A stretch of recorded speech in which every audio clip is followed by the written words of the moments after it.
If you're a do-it-yourselfer at home or even a professional, and you do a lot of automotive installs, most likely you'll run into situations where you have to crimp connectors for your electrical connections. Now it's very important these connections that you make are done correctly. If they're not, you're going to have all kind of problems with things not working properly or intermittently, and worst case scenario is the wires can actually overheat, resulting in a fire.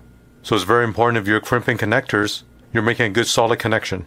In today's video, I'll show you how to properly crimp insulated and uninsulated crimp terminals. And the key to doing this right is to use the proper crimping tool.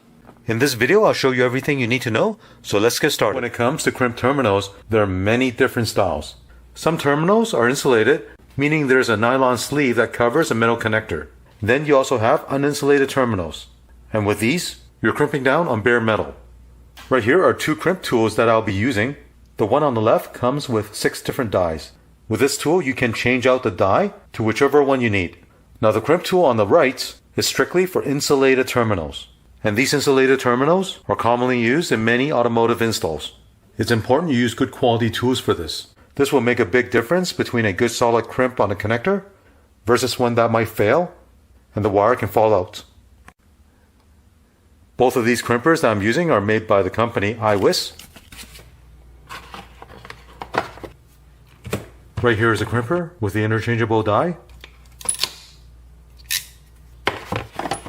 And on this side, these are the different dies you can install onto the tool. Looking at the different dies this crimper comes with, let me go over each one so you know which one's for what.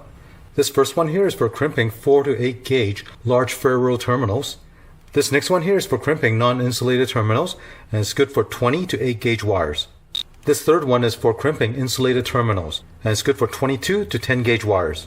This fourth one here is for crimping ferrule terminals, and it's good for 24 to 10 gauge wires. This fifth one here is for crimping non-insulated open barrel terminals, and you can crimp 22 to 10 gauge wires. And this last one here is for crimping non-insulated solar connectors, and you can crimp 14 to 10 gauge wires. Now if you're ever confused about which die is which, pick up the die. At the end here is actually marked. So this one is marked X864.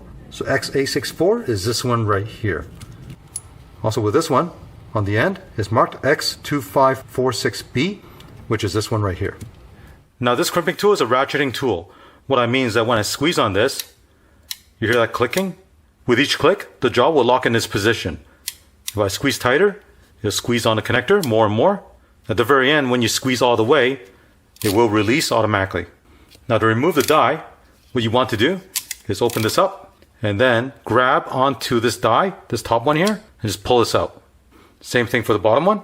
Just grab onto it and this will come out. And to install another one, all you have to do is grab another die, push this in. Here's the top one. Now this is installed. As you can see, this system is very easy to use. So here I'm going to show you how to crimp this non-insulated spade connector. There's a female side. And the corresponding die that I'll be using is this one here.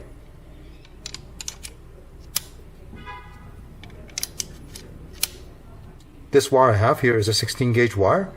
And what you want to do is strip back the insulation up to this point right here, because this connector actually has 2 parts to it. The inside part will crimp down on the bare wire, and this outside part will crimp down on the insulated part of the wire. And this acts as a strain relief after the wire is crimped. Again, I'm going to strip the wire up to this point.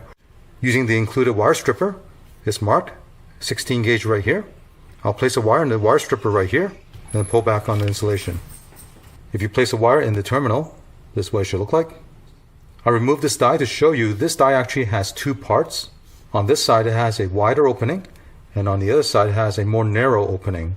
So when you're placing this connector into a die like this, you'll crimp both wings in one single action. Now with the 2 tabs on the connector, you squeeze it in a little bit, and then what you want to do is place this end where it'll crimp down on the insulated part of the wire into the bigger opening of the die.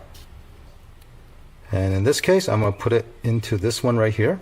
And remember, this is a ratcheting crimper, so it will lock it in place. Now you can place the wire into the terminal.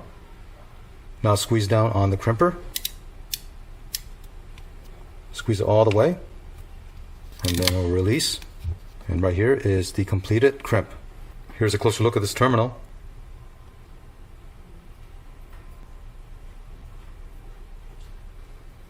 Now besides crimping these type of spade connectors, if you have any type of connector like this that you use for fog lights or other automotive accessories, the connector that goes into these connectors have the same type of crimp. So like what I just showed you, you can use the same method to crimp this type of connector. Now as a comparison, let me show you this cheaper crimper that I have here on the left. As you can see, if you look at the die itself, well, for one, this is not an interchangeable die. And secondly, there's only one size of crimping throughout the length of it. So it's not able to provide a separate crimp for the wire itself and the insulated part of the wire. Here's another crimper that many of you have seen. And right here, you can crimp insulated connectors. And right here is for crimping non-insulated connectors. If I open this up, you see the crimper itself is very narrow. For the insulated side, because this die is very narrow, you're only able to crimp a small part of that connector. And this can lead to a very high chance of the wire falling out. And right here is the crimper for insulated terminals. And this tool also comes with an assortment of insulated terminals. There are 285 pieces of insulated connectors here. So right here you have female and male spade connectors, ring terminals. The red one is for 22 to 16 gauge wires. The blue one's for 16 to 14 gauge wires. And the yellow one is for 12 to 10 gauge wires. Right here I have a piece of 18 gauge wire. And with this wire, you'll be using one of the red connectors because this red one here will accommodate 22 to 16 gauge wires. So here I have a ring terminal, butt connector, a female spade connector, and this top pin is a male spade connector. So let me show you how to crimp this connector on. Besides using this type of wire stripper, my go-to wire stripper is this type. It's fast and easy. All you have to do is put the wire on the correct gauge hole. And then all you have to do is squeeze it and it'll strip the insulation. Now when I crimp these type of insulated connectors, I like to give the wire a little twist just so the wire strands doesn't fray out. Now with this ratcheting mechanism, if you want to release it midway, there's a little lever right here. Push on this lever and it'll release it. Next I'll place a connector into the die like this, squeeze down on it. Now I can insert this wire into this opening. And here's the look on the other side. Now you squeeze down the handle and then release it. And here is the crimped connector. And there's a very solid connection. Now I want to give you a close-up look of this crimp. You'll see right here there is a small dot. And this dot actually comes from the die of this crimper itself. With the red die, there's one dot. The blue die has two dots. And the yellow die has three dots. This is what they call a die code engraving. And the purpose of it is to verify which die you used to crimp this connector.